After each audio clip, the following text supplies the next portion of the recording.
Alright, y'all are looking at what today's video is going to be primarily about. I am fixing to go fluff hay, but today's video is going to be a little more simpler than it normally is. We have bought a road tractor and somebody has mounted a flatbed on it. It's an International with a DT 466 in it. We'll climb in here. I don't know if we've bought this or not. It may be going back, depending on what my grandpa finds out today. It's got air out the seat. Right there now. This truck has the Eaton Fuller manual transmission. It's a 6-speed. It's got heat and air, radio, whole 9 yards, air ride seat. Just looking at it, it's pretty nice truck. There's the issue. The issue is when we looked at this truck, when we bought this truck,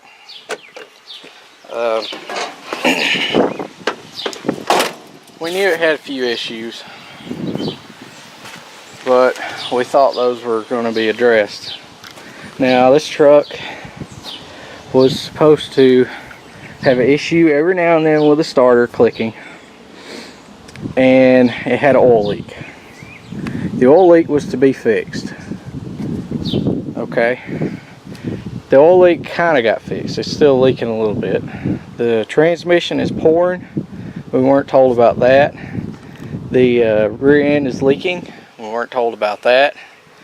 The air conditioner no longer works on the truck. When we went and looked at it, it worked. We weren't told about that until the money was being exchanged. And we were told that you could just do a code reset on it and it'd go back to working. Well, that's not the case. The issue with the starter is the starter doesn't work. It will work every now and then it grinds. It wasn't doing that when I initially looked at the truck, and now it is. We haven't drove this truck. I think since I've drove it home, I've drove it about 4 miles, and the reason why is the starter. I pulled the starter off this morning, gonna go get a new one for it. The flywheel, the teeth are gone. The boy that we bought it from told me that he had the starter off and thought that it was just the little gear that comes out. Well, evidently well, I'm not going to say. The batteries that's in the truck, when we got the truck, I was told it had 2 new batteries in it, brand new. I got home the next day, tried it, went back out there, going to get in it, going to check the wiring and make sure it hooked up the trailer, because it's actually going to use the truck. And come to find out, the batteries were old. They weren't brand new. And we called him up, and he'd pulled a new battery out of it and another good battery and put these in it and charged the ones that was in it and stuck them back in it. Well, I will say this, he brought us 2 new batteries and put them in, brand new, stuck in the truck.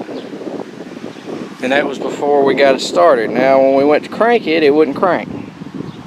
Okay, didn't know that was going to happen. The glow plugs don't work, the preheater don't work, nothing. The truck started up and it run terrible for probably a good 10 minutes, and it finally cleaned up and went running better.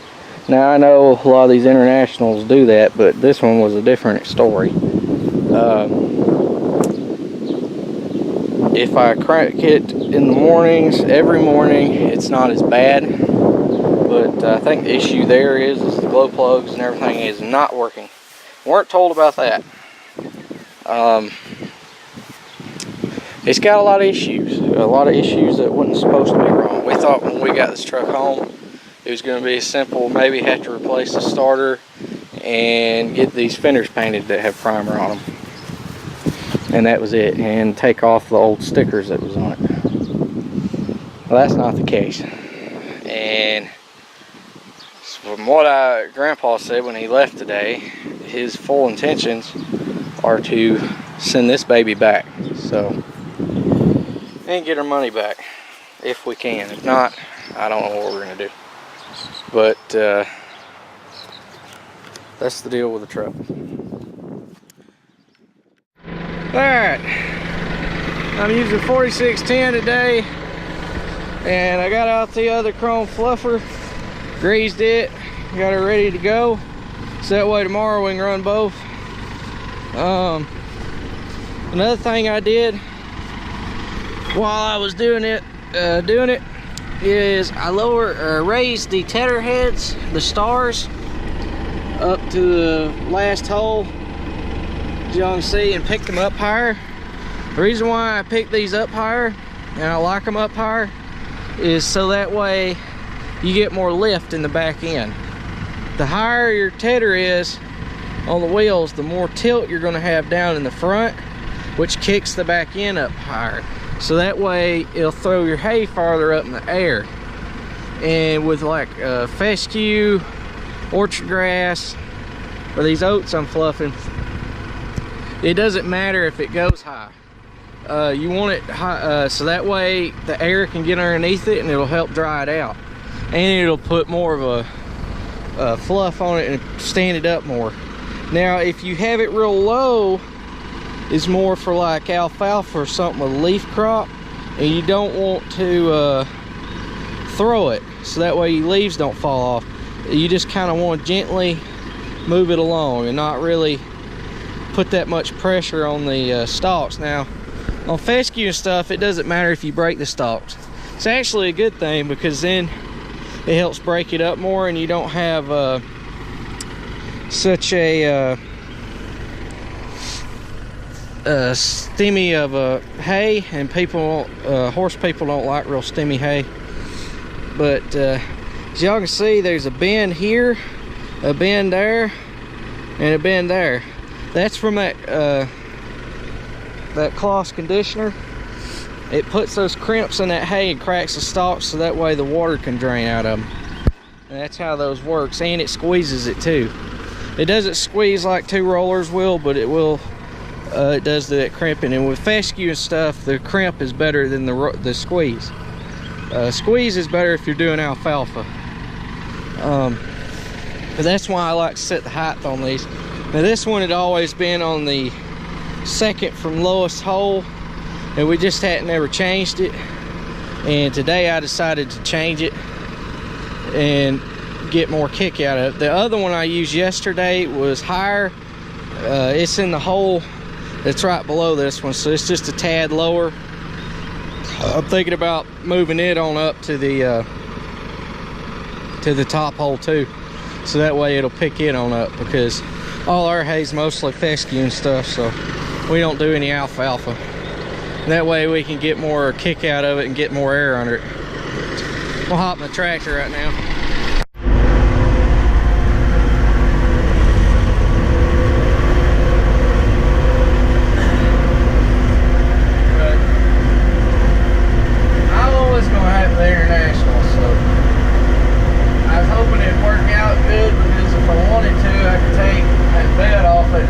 Put a fifth wheel back on it. It has the airbag dump switch for hooking up to the fifth wheel if you wanted to use it for that. And brake line or air lines and everything's there and plug in. All it had to do is just remount it and mount a fifth wheel back on it.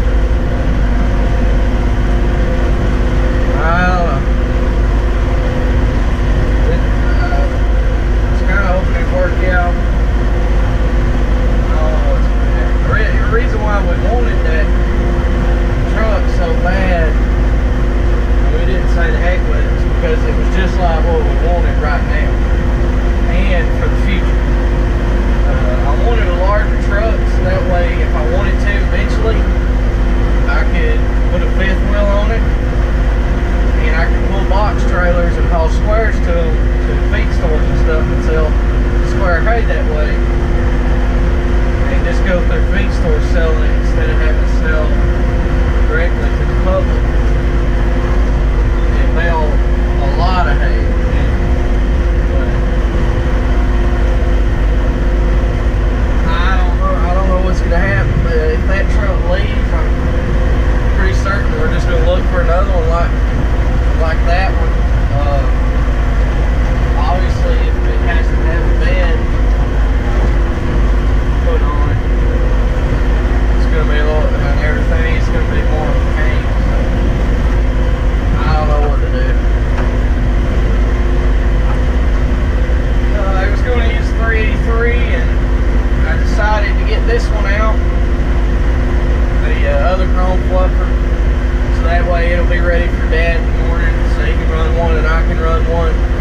And then it's looking like Thursday we're going to put this stuff in a bale. I've done got this particular field of hay sold, so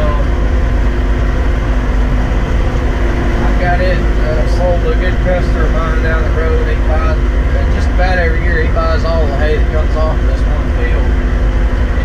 And, we started out this year. I'm going to go to that big field up down there. It's 35 acres next.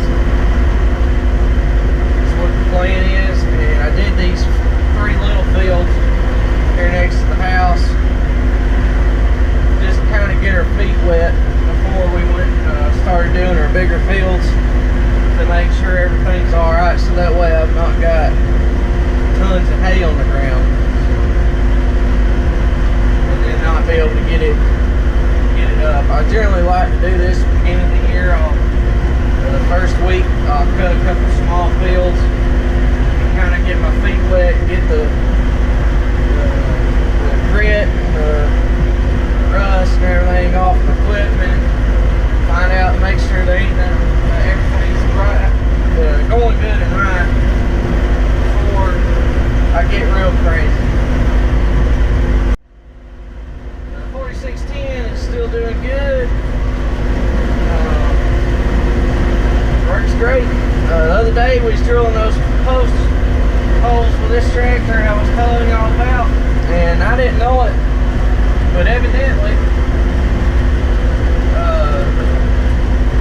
there's a safety switch on the 3-point hitch on the center link, and if your lift starts bouncing up and down real violently, it'll shut the PTO off.